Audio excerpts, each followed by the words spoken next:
E aí, pessoal do Biocrio, dá uma olhada aqui, ó. Isso aqui é um monitor aquático, tá? É um animal, um réptil, lacertíleo, que pertence também à ordem dos esquamatas, assim como as cobras. Ele é o segundo maior lagarto do mundo. O maior lagarto do mundo é o dragão de Komodo, tá? E esse monitor é o segundo maior. Esse animal é presente na Índia e na região da Indonésia. E como todo e qualquer réptil, olha só, apresenta a pele grossa, seca, impermeável, praticamente sem glândulas, apresentando um grande depósito de queratina, unhas, tá? Que são típicos dos animais répteis, que surgiu com esse grupo, e esse organismo ele é mantido num cativeiro onde a temperatura ela é mantida na faixa dos 30 graus, 35 graus, que é a temperatura ideal, visto que esses animais eles são animais ectotérmicos, ou seja, eles não conseguem regular a sua temperatura, tá? E a temperatura do corpo do animal ela se adequa à temperatura do ambiente. Muito obrigado, Projeto Selva Viva, pelo acolhimento. E vamos ao episódio sobre mecanismos de termorregulação. E pode ir lá tomar o seu solzinho, lagartão. Não é do bem.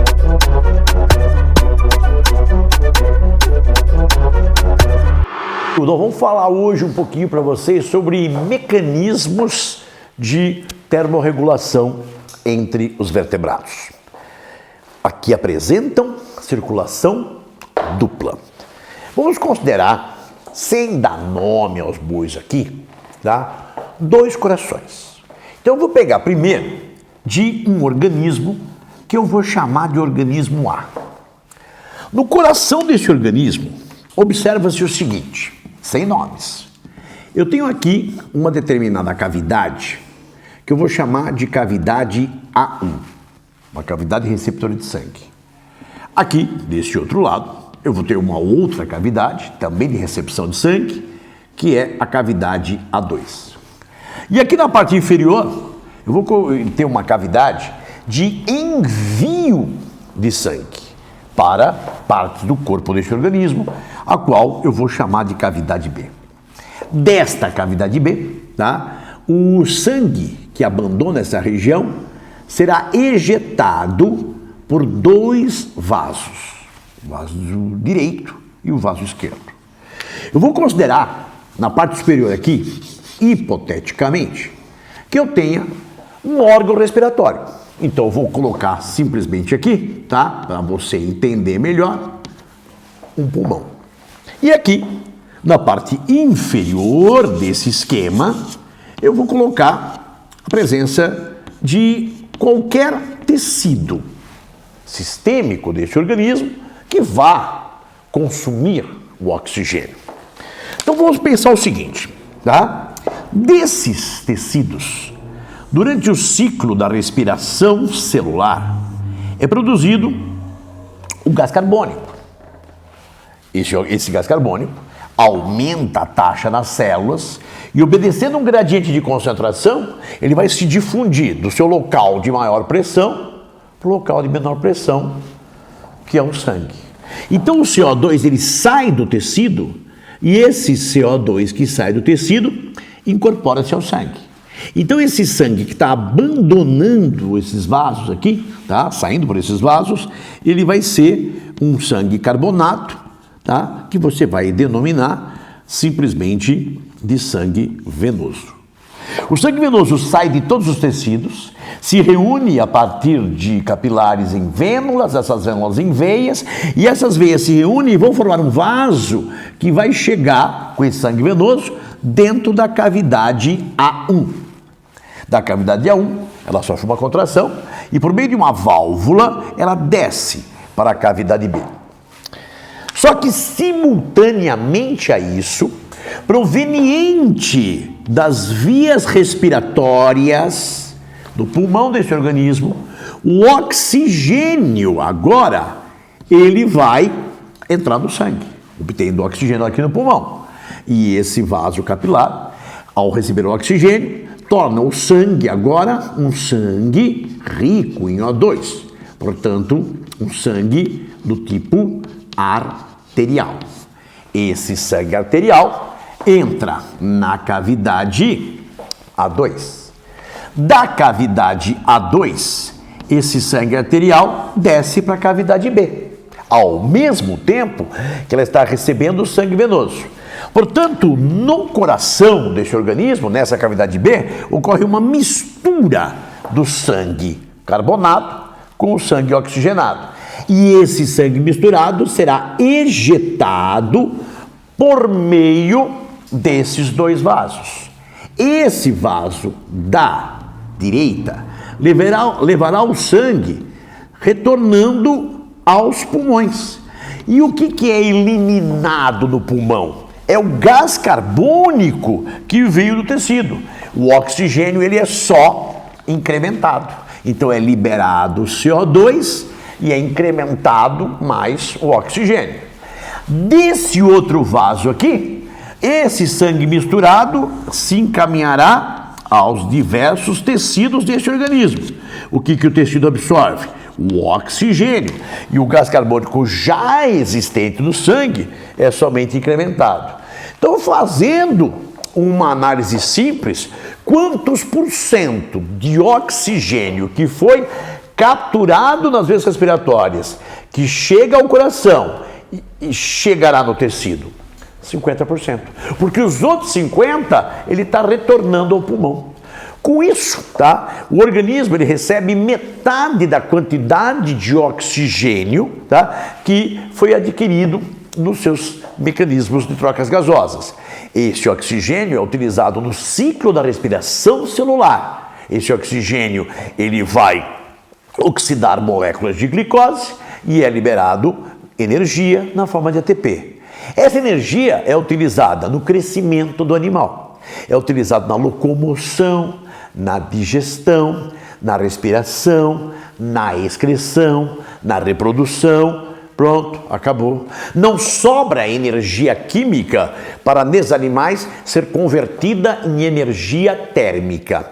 E a fim de que esse organismo consiga, tá, fazer com que a atividade das suas enzimas, ou seja, a velocidade de reação enzimática atinja o seu ponto ótimo, esse organismo ele deve se expor a uma fonte de calor. Então esse organismo ele se expõe a um ambiente de sol, por exemplo, e ele vai aquecendo. A temperatura aumenta, a velocidade de reação enzimática aumenta e atinge o ponto ótimo. Portanto, ele depende de uma fonte externa e, por esse motivo, esses organismos do tipo A, eles são denominados de organismos ectotermos ou ectotérmicos. Tanto faz, porque dependem do calor externo. No entanto, esses organismos, eles também são denominados de organismos pecilotermos ou pecilotérmicos. Eu considero que esses dois fatores aqui, esses dois nomes, essas duas nomenclaturas, elas andam juntas, mas elas não são sinônimos. A ectotermia é a incapacidade que o organismo tem de produzir calor. Já a pecilotermia é a incapacidade que esses organismos têm de, por mecanismos fisiológicos, manter a sua temperatura adquirida estabilizada ou constante. Ele usa mecanismos comportamentais. Vamos imaginar que um réptil, que um anfíbio acordou ali, madrugada, na região da mata, a temperatura ambiental está na faixa dos 10 graus. A atividade metabólica seria ideal aos 23 graus. Então, o que o organismo ele faz? Ele anda e se expõe ao sol. E vai aquecendo, chegando a 18, 19, 20, 21, 22, 23, o ideal. Só que a velocidade de reação enzimática, o ótimo é 23 graus. Acima disso, ela começa a cair. Então, o que ele vai fazer? Ele vai para a sombra. Se continua quente, ele pode entrar na água. Então, veja que ele usa mecanismos comportamentais para manter a temperatura ideal à atividade de suas enzimas. Para entender melhor esse assunto, vamos aqui analisar o coração do indivíduo, do organismo B. O organismo B, assim como esse aqui, ele tem uma cavidade de recepção de sangue, que eu vou chamar também de A1. Uma outra cavidade de recepção de sangue que eu vou chamar de A2. Só que aqui a cavidade que envia sangue, ela se divide em duas, ou seja, diferentemente desse, ele tem a cavidade B1 e esse tem a cavidade B2. Da cavidade B1 vai sair um vaso e da cavidade B2 vai sair o outro vaso. Vamos utilizar literalmente o mesmo esquema. Eu tenho aqui um órgão respiratório desse organismo. Eu tenho aqui, portanto, o pulmão desse organismo. Vamos utilizar aqui algum tipo, veja, de tecido desse organismo. O gás que sai do tecido que utilizou o oxigênio é o gás carbônico. Esse gás carbônico ele vai se incorporar a esse capilar. E o sangue aqui vai ser o sangue venoso, carbonado. Esse sangue carbonado venoso, ele entra na cavidade A1. Da cavidade A1, ele desce para a cavidade B1. Da cavidade B1, ele é ejetado através desse vaso e se direciona ao pulmão, onde o gás carbônico é eliminado e o oxigênio é absorvido. O sangue agora que sai daqui, rico em oxigênio, portanto o sangue arterial, entra na cavidade A2. Da cavidade A2 vai para a cavidade B. E da cavidade B2 ele é ejetado e se direciona aos tecidos deste organismo, levando o oxigênio, portanto, aos tecidos. Vamos comparar? Tá? Quantos por cento do oxigênio absorvido aqui chegou nas células? Comparado a esse aqui, 100%. Esse oxigênio, como eu disse, ele é utilizado na oxidação de moléculas de glicose. Vai ser liberada muita energia química que é utilizada, como eu disse, na locomoção, no crescimento, na digestão, na excreção, na produção de gametas e sobra muita energia química e essa energia química que sobra, ela será convertida em energia térmica. Portanto, esses organismos, eles esquentam de dentro para fora. E por esse motivo, esses organismos, eles são chamados de organismos o quê? Endotérmicos ou endotermos, tanto faz. Só que, como eu afirmei nesse caso, esses seres aqui são denominados organismos também homeotermos. Só que, como eu disse, os termos andam juntos, só que não são sinônimos. Onde a homeotermia é a capacidade que os organismos endotérmicos têm de fazer a manutenção de sua temperatura corpórea adquirida por mecanismos fisiológicos. Vamos imaginar o ser humano num dia frio. Tá? A temperatura ambiental está na faixa aí dos 10 graus Celsius e a temperatura corpórea do indivíduo na faixa dos 36 graus e meio, 37 graus.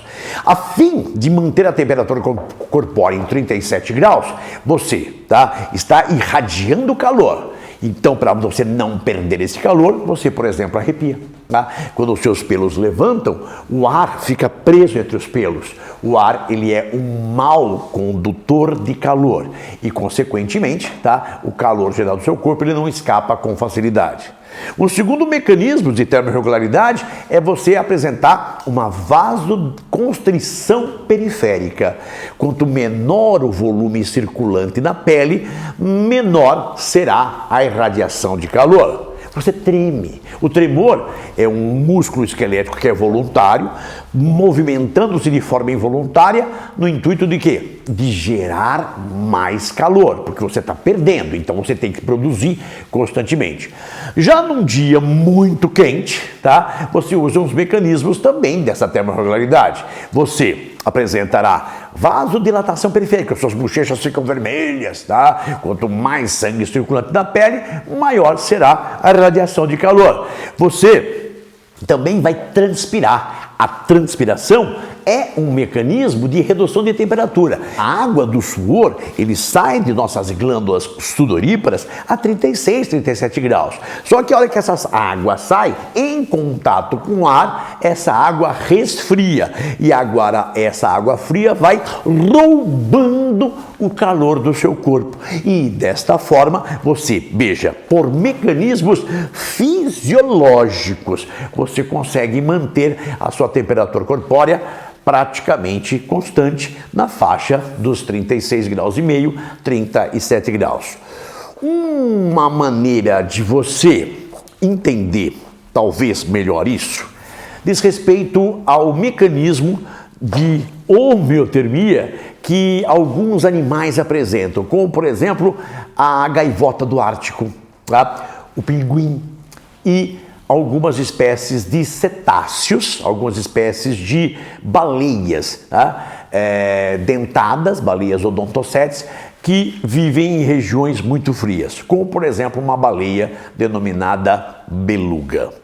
Nessa baleia beluga, nós temos um aspecto muito interessante, tá? No corpo dessa baleia, eu tenho aqui na parte anterior as nadadeiras desse animal, tá? Essa nadadeira é obviamente uma modificação do seu braço. Então imagina o seguinte, você, tá? O teu coração, tá? Ele, do lado esquerdo dele, parte, tá? O vaso, que é chamado de artéria aorta, onde tem um ramo da artéria aorta chamado de artéria braquial. Essa artéria braquial, direita e esquerda, se direciona ao seu braço. Essa artéria se ramifica em arteríolas, que por sua vez se ramificam em capilares, para levar o oxigênio e os nutrientes a todas as suas células. Aí esses capilares se reúnem e formam vênulas. Essas vênulas se reúnem, formam veias, e essa veia retorna ao coração do lado direito. No caso desse organismo, tá? Dessa baleia, tá? Que é chamada simplesmente de beluga, uma baleia branca, tá? Essa aqui é a nadadeira dela, equivalente ao nosso braço. Essa nadadeira, ela vai receber, tá? O sangue rico em oxigênio vindo por essa artéria, tá? Aí essa artéria vem aqui e ela se ramifica em artérias menores chamadas de arteríolas. Essas arteríolas ramificam-se, por sua vez, em numerosos capilares. Acontece que um animal desse está submerso e a temperatura da água gira em torno, vamos imaginar, de 2 graus Celsius. E a temperatura do animal gira em torno de 36, 37 graus Celsius. Então, há de você esperar que ele vá perder muito calor através desse sangue dos capilares que irriga essa região, porque assim como a nossa mão, a nadadeira desse organismo não tem gordura, não tem tecido adiposo, tem pouquíssimo. Então a irradiação de calor é muito grande. Então esse sangue perderia o calor e o sangue que retornasse ao corpo e voltaria com uma temperatura muito baixa, o que interferiria na temperatura corporal do animal. Só que existe uma grande engenharia circulatória na nadadeira desse organismo. Ao invés dos capilares aqui embaixo já reunirem-se em vênulas e aí formar uma veia que retorna, esses vários capilares, agora com sangue venoso, vão subindo na forma capilar. E esses capilares, eles vão margear essa artéria. Se promovermos um corte transversal nessa região, você terá o seguinte: isso aqui, ó, equivale ao corpo dessa artéria com o sangue indo. Esse sangue está na faixa dos 37 graus Celsius. Ao redor deste vaso agora, nós teremos numerosos, veja, numerosos capilares que vão proveniente lá da porção basal da pata voltar com sangue. Só que esse sangue, como perdeu o calor, ele vai estar numa temperatura, por exemplo, aqui de uns 20 graus. Só que acontece o seguinte, tá? Ao passar margeando essa artéria, o calor do sangue da artéria esquenta esquenta o sangue do capilar. E ao esquentar o sangue do capilar, quando esses capilares se reunirem já dentro do corpo do animal, eles já elevaram a temperatura, não influenciando, portanto, a temperatura interna desse organismo. Esse é um exemplo de mecanismo de quê? De homeotermia, ou seja, de manutenção da temperatura corpórea. Nos anfíbios, que acabamos de ver, nós notaremos que a umidade, a gente sabe que a umidade é um fator limitante, mas a temperatura também o é. Porque nos anfíbios, assim como nos répteis, a circulação apresenta mais ou menos esse aspecto. E como seria especificamente o coração de um anfíbio? Veremos a seguir. No entanto, um mecanismo desse, de ectotermia, pseudotermia, e o mecanismo desse, de endotermia e homeotermia, apresenta vantagens e desvantagens. Vamos dar uma analisadinha aqui, Quais são as desvantagens? A principal desvantagem: limitação da sua distribuição geográfica. Os animais devem evitar locais de temperaturas extremas. Mas qual que seria a vantagem? A vantagem é quando um animal deste é exposto a temperaturas mais baixas, mais amenas, o seu metabolismo cai.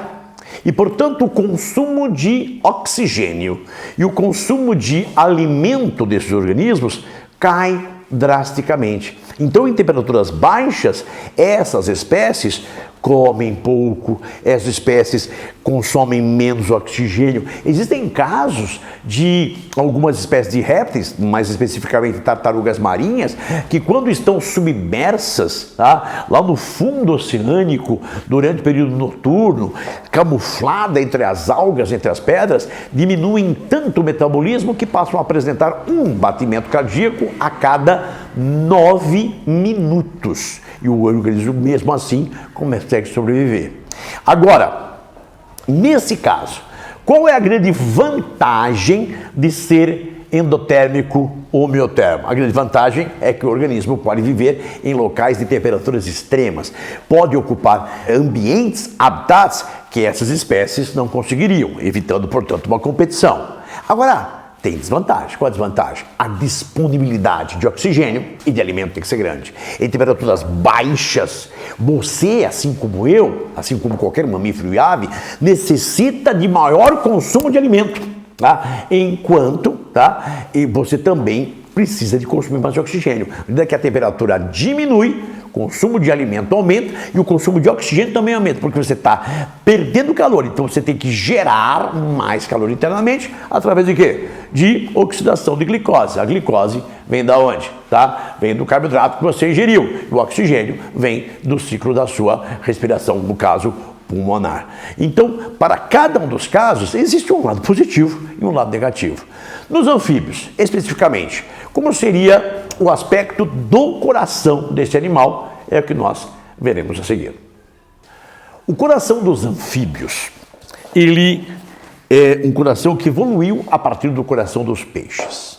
Então, note o seguinte, Quando você pega o coração de um anfíbio, do lado direito desse coração, existe um local de dilatação de 2 vasos, e esse local de dilatação de 2 vasos corresponde ao local de recepção de sangue venoso, que já havia no peixe, denominado essa cavidade de seio venoso.